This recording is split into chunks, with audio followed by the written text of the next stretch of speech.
Good evening dear student. Bind biology classes में एक बार फिर से आप लोगों का बहुत बहुत स्वागत है।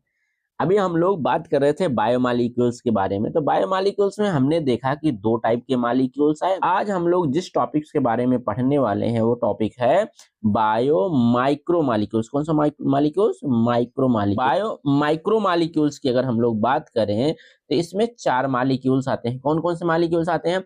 एक तो आता है अमीनो एसिड आता है, दूसरा लिपिड आता है, तीसरा शुगर आता है और चौथा कौन सा होता है? नाइट्रोजनस बेस होता है।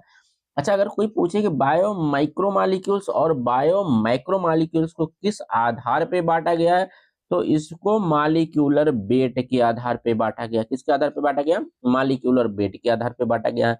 कहने का मतलब ऐसे मॉलिक्यूल्स जिनका मॉलिक्यूलर वेट 1000 डाल्टन से कम या 18 से लेकर के 800 डाल्टन तक होता है, ऐसे मॉलिक्यूल्स को बोला जाता है माइक्रो मॉलिक्यूल्स। क्या बोला जाता है? बायो माइक्रो मॉलिक्यूल्स बोला जाता है। और ऐसे मॉलिक्यूल्स जिनका मॉलिक्यूलर वेट 1000 डाल्टन से अधिक होता है उसको हम लोग मैक्रो मॉलिक्यूल्स या बायो मैक्रो मॉलिक्यूल्स कहते हैं। ठीक है। तो तो ऐसे ये जो माइक्रो मॉलिक्यूल्स है, इनका मॉलिक्यूलर वेट कितना होगा? 1000 से कम। मतलब इनका रेंज जो होता है ये होता है 18 से लेकर के 800 डाल्टन तक होता है। अच्छा, जब हम लोग इसको फिल्टर किए थे कहाँ पे आते थे? फिल्ट्रेट में आते थे। अच्छा, जब हम लोग फिल्ट्रेट किसका बनाए थे? तो लिविंग टिश्यू का बनाए थे। लिविंग टिश्यू की अगर बात करें तो उसको जब हम लोग ग्राइंड करेंगे तो सेल्स टूट जाती है। जब सेल्स टूट जाएंगे तो उसका जो साइटोप्लाज्म है वो भी कहाँ पे आ जाएगा? फिल्ट्रेट में आ जाएगा।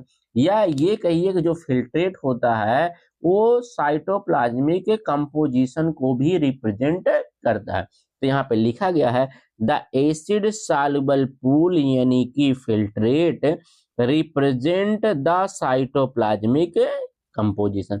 चलिए, तो चार बायो माइक्रोमॉलिक्यूल्स है जिसमें हम लोग अमीनो एसिड, लिपिड, शुगर और नाइट्रोजनस बेस को पढ़ने वाले हैं। हम लोग सबसे पहले जिस बायो माइक्रोमॉलिक्यूल्स को पढ़ने वाले हैं वो है अमीनो एसिड। तो चलिए अब अमीनो एसिड के बारे में देख लेते हैं भैया ये अमीनो एसिड क्या होता है। ठीक, चलिए साहब, अब यहाँ पे आ जाते हैं अमीनो एसिड। अगर बात करें अमीनो एसिड तो नाम है कि भैया अमीनो से एक क्या टर्म जुड़ा होगा? अमीनो ग्रुप, और कोई ना कोई इसमें एसिडिक ग्रुप जुड़ा होगा। तो इसमें दो ग्रुप होते हैं, यानी यूं कहिए कि दो फंक्शनल ग्रुप होते हैं। एक होता है अमीनो ग्रुप, दूसरा कौन सा होता है? कार्बोक्जिलिक एसिड ग्रुप होता है। ठीक है। तो ऐसे कंपाउंड, अच्छा ये एक ऐसा कंपाउंड है जिसमें एसिडिक प्रॉपर्टी और बेसिक प्रॉपर्टी दोनों होती। कैसे पता? क्योंकि जो अमीनो ग्रुप होता है ये बेसिक नेचर का होता है। कैसा होता है? बेसिक नेचर का होता है। वहीं कार्बोक्जिलिक ग्रुप जो होता है कैसा होता है? एसिडिक नेचर का होता है। कैसा साहब? एसिडिक नेचर का होता है। तो कहने का मतलब ये हुआ कि जो अमीनो एसिड होता है ये एसिडिक और बेसिक दोनों नेचर का होता है। तो ऐसे कंपाउंड जिनका नेचर एसिडिक और बेसिक दोनों होता है उनको हम लोग बोलते हैं एम्फोटेरिक। क्या बोल देते हैं? एम्फोटेरिक। तो कहने का मतलब क्या हुआ कि ये जो अमीनो एसिड होता है ये क्या होता है? एसिडिक और बेसिक होने की वजह से ये एम्फोटेरिक होता है। चलिए, अब अगली बात कर लेते हैं। ये जो दोनों अमीनो ग्रुप होते हैं, जो ये दोनों फंक्शनल ग्रुप होते हैं, एक अमीनो ग्रुप, दूसरा कार्बोक्जिलिक ग्रुप, ये दोनों जिस कार्बन पे अटैच रहते हैं उस कार्बन को बोलते हैं अल्फा कार्बन। क्या बोलते हैं? Alpha carbon. और यही वजह होती है कि अमीनो एसिड को बोला जाता है अल्फा अमीनो एसिड। क्या बोलते हैं? अल्फा अमीनो एसिड भी कहा जाता है। चलिए, अब बात करते हैं, अगर अमीनो एसिड की बात करें तो हम लोग मेथिन के बारे में जानते हैं।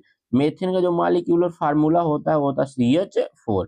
और अगर इसको हम लोग इसका स्ट्रक्चर फार्मूला लिखें तो इसके CH H और H। ठीक है, तो ये होता है।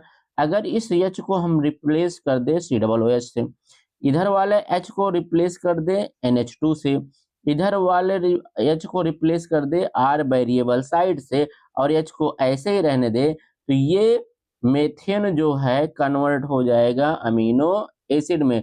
इसी वजह से अमीनो एसिड को कहा जाता है कि amino acid is the substitute of methane, या ये कहिए ये मेथेन का ही रूप होता है। चलिए अब वर्ड में देख लेते हैं क्या क्या चीजें लिखी गई हैं। सबसे पहले लिखा गया they are the compound formed of amino group यानी NH2 group, an acidic group यानी COOH group, hydrogen and a variable group R. यहाँ पे देखेंगे एक तो अमीनो ग्रुप हो गया, दूसरा क्या हो गया COOH ग्रुप हो गया, एक क्या हो गया वेरिएबल साइड चेन हो गई, एक क्या हो गया H हो गया, और जिससे जुड़े रहते हैं उसको बोलते हैं अल्फा कार्बन, इसी वजह से इसको बोलते हैं अल्फा अमीनो एसिड।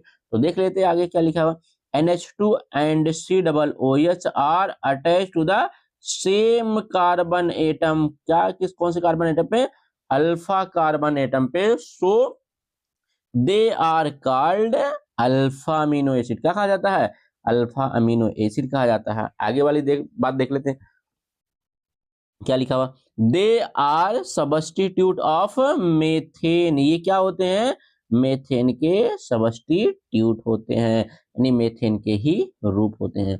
तो आई होप इतनी सारी बातें आप लोगों के समझ में आ गई होगी। हम लोग नेक्स्ट स्लाइड पे चलते हैं, नेक्स्ट स्लाइड पे देखते हैं।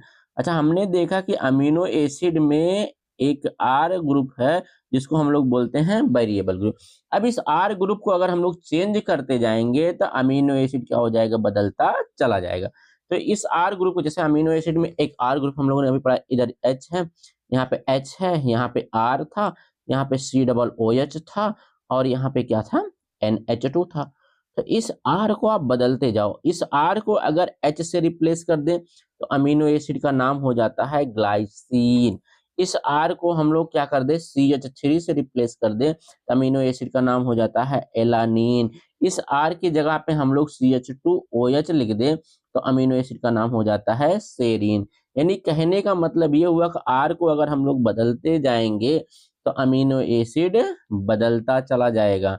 क्या हो जाएगा, अमीनो एसिड बदलता चला जाएगा। ठीक है, चलिए अब नेक्स्ट स्लाइड पे देख लेते हैं कि अमीनो एसिड को भी क्लासिफाइड करते हैं कि नहीं। तो हाँ भैया, अमीनो एसिड को क्लासिफाइड का किया जाता है, या यूं कहिए कि अमीनो एसिड कई प्रकार का होता है। चलिए देख लेते हैं कौन कौन से प्रकार हैं। तो अमीनो एसिड कुल 20 तरीके का होता है। अमीनो एसिड ऐसे बहुत सारे टाइप के होते हैं, लेकिन इस यूनिवर्स में जितनी भी प्रोटीन्स हैं उन सबको केवल 20 तरीके के अमीनो एसिड ने बनाया हुआ है। और ये जो 20 तरीके के अमीनो एसिड्स होते हैं इनको कई सारे पार्टों में डिवाइड करके हम लोग पढ़ते हैं। कुछ अमीनो एसिड ऐसे होते हैं जिनमें एक NH2 ग्रुप होता है और एक COOH ग्रुप होता है, तो एक एसिड एक बेस दोनों मिलकर के बना लेते हैं न्यूट्रल। तो ऐसे अमीनो एसिड को बोलते हैं न्यूट्रल अमीनो एसिड। कुछ अमीनो एसिड ऐसे होते हैं जिसमें एक NH2 ग्रुप होता है लेकिन एक से ज्यादा COOH ग्रुप होते हैं। तो एक से ज्यादा COOH होने की वजह से ये amino acid acidic amino acid में आ जाते हैं। कुछ अमीनो एसिड ऐसे होते हैं जिसमें एक COOH होता है लेकिन एक से ज्यादा NH2 ग्रुप हो जाते हैं, इस वजह से इसका नेचर हो जाता है बेसिक, और ऐसे अमीनो एसिड को बोलते हैं बेसिक अमीनो एसिड। तो चलिए देख लेते हैं। अमीनो एसिड को क्या किया है, 3 टाइप से कैटेगराइज किया है। कुछ अमीनो एसिड जो होते हैं जिसमें 2 COOH, यहाँ पे देखेंगे एक COOH यहाँ पे है, एक COOH यहाँ पे है, तो 2 COOH होने की वजह से इसका नेचर कैसा हो जाता है, एसिडिक। इस वजह से इसको बोलते हैं एसिडिक अमीनो एसिड। और एग्जाम्पल में लिखा है ग्लूटामिक एसिड। ठीक है, ऐसे अमीनो एसिड जिसमें एक से ज्यादा मतलब एक COOH ग्रुप हो लेकिन 2 NH2 ग्रुप या 2 से अधिक NH2 ग्रुप होते हैं, तो इसकी वजह से ये हो जाता है बेसिक अमीनो एसिड। एग्जाम्पल है लाइसिन। ऐसे अमीनो एसिड जिसमें एक COOH ग्रुप और एक NH2 ग्रुप होता है, तो ये ना तो एसिडिक होते हैं ना तो बेसिक होते, कैसे हो जाते हैं, न्यूट्रल हो जाते हैं या एम्फोटेरिक हो जाते हैं। ऐसे अमीनो एसिड को बोला जाता है न्यूट्रल अमीनो एसिड। तो यानी मतलब on the basis of property 3 type हो गए, एसिडिक हो गया, बेसिक हो गया और न्यूट्रल हो गया। अब जरूरत के आधार पे, किसके आधार पे, जरूरत के आधार पर भी अमीनो एसिड को बांटा जाता है। तो देखेंगे जरूरत के आधार पे कैसे कैसे अमीनो एसिड को बांटा गया है। ठीक साहब, चलिए इस वाले स्लाइड पे देख लेंगे। यहाँ पे देखेंगे कि on the basis of requirement यानी जरूरत के आधार पर अमीनो एसिड को क्या किया जाता है, दो भाग में बांट दिया जाता है। ऐसे अमीनो एसिड जिनको हमारी शरीर नहीं बना पाती है, हमको बाहर से भोजन से लेना पड़ता है, ऐसे अमीनो एसिड को बोलते हैं इसेंशियल अमीनो एसिड। और ऐसे अमीनो एसिड जिनको हमको बाहर से लेने की जरूरत नहीं पड़ती है, हमारी बॉडी खुद ही बना लेती है, ऐसे अमीनो एसिड को बोलते हैं नॉन इसेंशियल अमीनो एसिड। तो यहाँ पे देखेंगे इसेंशियल अमीनो एसिड में क्या लिखा है, they can not be synthesised by the body and should be supplied through the diet. कहने मतलब इनको शरीर हमारा बना नहीं पाता है, इनको हमको भोजन से लेना पड़ता है। इसमें कुछ एग्जाम्पल दिए हैं, जैसे लाइसिन हुआ, ल्यूसीन हुआ, आइसोल्यूसिन हुआ, ट्रिप्टोफैन हुआ। ये अमीनो एसिड किस कैटेगरी में आएंगे, तो ये इसेंशियल अमीनो एसिड की कैटेगरी में आएंगे। कुछ अमीनो एसिड, बहुत सारे अमीनो एसिड ऐसे होते हैं जिनको हमारी शरीर को हमारी बॉडी खुद बना लेती है, हमको बाहर से लेने की जरूरत नहीं पड़ती है, तो ऐसे अमीनो एसिड को बोलते हैं नॉन एसेंशियल। लिखा गया they can be synthesized by the body. Example में लिखा गया ग्लाइसिन, एलानिन, सेरिन, आर्जिनिन। तो ये सब अमीनो एसिड कैसे होते हैं, नॉन एसेंशियल होते हैं। चलिए और कुछ बातें हैं अमीनो एसिड के बारे में, उसको जान लेते हैं और नेक्स्ट स्लाइड पे चलते हैं।